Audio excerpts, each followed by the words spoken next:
एक जंगल में एक शेर रहता था।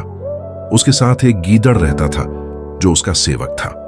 दोनों की जोड़ी देखने में अच्छी लगती थी, लेकिन शेरों के समाज में उस शेर की कोई इज्जत नहीं थी। दरअसल जवानी में वह सभी दूसरे शेरों से युद्ध हार चुका था।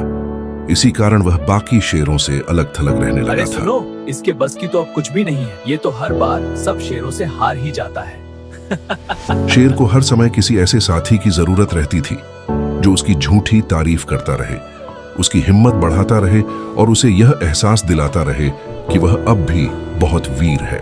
काश मुझे एक ऐसा दोस्त मिल जाए जो बस मेरी तारीफ करता रहे। गीदड़ ठीक ऐसा ही था, एकदम चमचा। गीदड़ को बस पेट भरने के लिए खाने का जुगाड़ चाहिए था। पेट भर जाने के बाद वह शेर की वीरता के ऐसे ऐसे गुण गाने लगता कि शेर का सीना फूलकर दुगना चौड़ा हो जाता। उस्ताद, इस जंगल में आप जैसा वीर, ताकतवर और बुद्धिमान शेर आज तक कोई नहीं हुआ। आप चलें तो रास्ता खुद बन जाए। एक दिन शेर ने एक बिगड़ैल जंगली सांड का शिकार करने का साहस कर डाला, लेकिन वह सांड बहुत ही शक्तिशाली था। उसने जोरदार लात मारकर शेर को दूर फेंक दिया। जब शेर उठने की कोशिश कर ही रहा था, तभी सांड ने फां फां करते हुए उसे अपने सींगों से एक पेड़ के साथ रगड़ दिया। किसी तरह जान बचाकर शेर वहां से भाग निकला, लेकिन वह बुरी तरह घायल हो चुका था। कई दिन बीत गए, पर उसके जख्म ठीक होने का नाम नहीं ले रहे थे। इस हालत में शेर शिकार नहीं कर सकता था और गीदड़ के बस की बात ही नहीं थी कि वह खुद शिकार करे। धीरे धीरे दोनों को भूखा मरने की नौबत आ गई। शेर को इस बात का भी डर सताने लगा कि अगर खाने का इंतजाम नहीं हुआ तो गीदड़ उसका साथ छोड़ देगा। एक दिन शेर ने गीदड़ से कहा, देख, जख्मों के कारण मैं दौड़ नहीं सकता, ऐसे में शिकार कैसे करूं?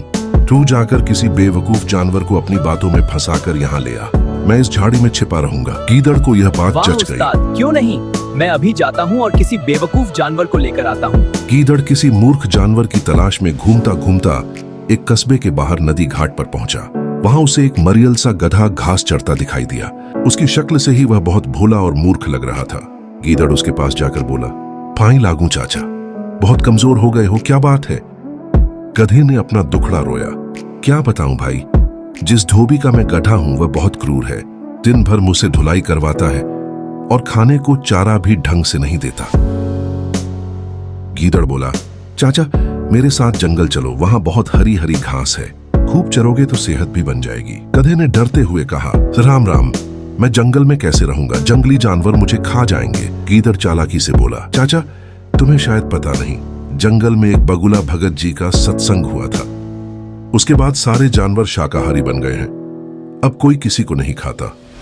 फिर वह कान के पास मुंह ले जाकर बोला, पास के कस्बे से एक बेचारी गधी भी अपने धोबी मालिक के अत्याचारों से तंग आकर जंगल आ गई है।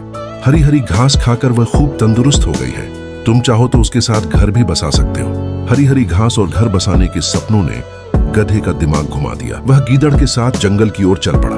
गीदड़ उसे उसी झाड़ी के पास ले गया जहां शेर छिपा बैठा था, लेकिन जैसे ही शेर पंजा मारने ही वाला था, गधे की नजर झाड़ी में छिपी शेर की नीली बत्तियों जैसी चमकती आंखों पर पड़ गई। गधा डर के मारे उछला और भाग खड़ा हुआ। भागता ही गया, पीछे मुड़कर नहीं देखा। शेर उदास स्वर में गीदड़ से बोला, मेरे दोस्त, इस बार मैं तैयार नहीं था, तुम उसे दोबारा लाओ, अब की बार गलती नहीं। कोई बात नहीं उस्ताद, हम दोबारा कोशिश करेंगे। गीदड़ फिर गधे को ढूंढते हुए कस्बे पहुंचा। उसे देखते ही बोला, चाचा तुमने तो मेरी नाक कटवा दी, अपनी दुल्हन से डरकर भाग गए?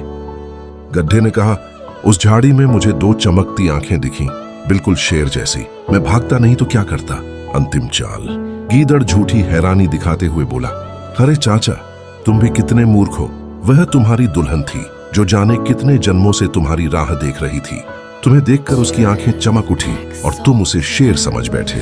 गधा शर्मिंदा हो गया। गीदड़ की चिकनी चुपड़ी बातों में आकर वह फिर उसके साथ चल पड़ा।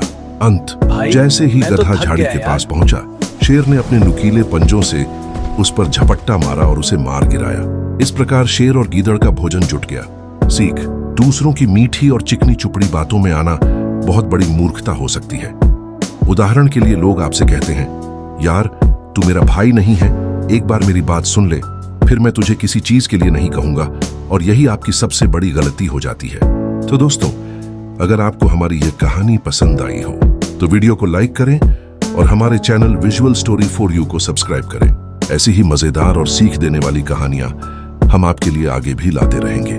कमेंट करके जरूर बताइए। धन्यवाद।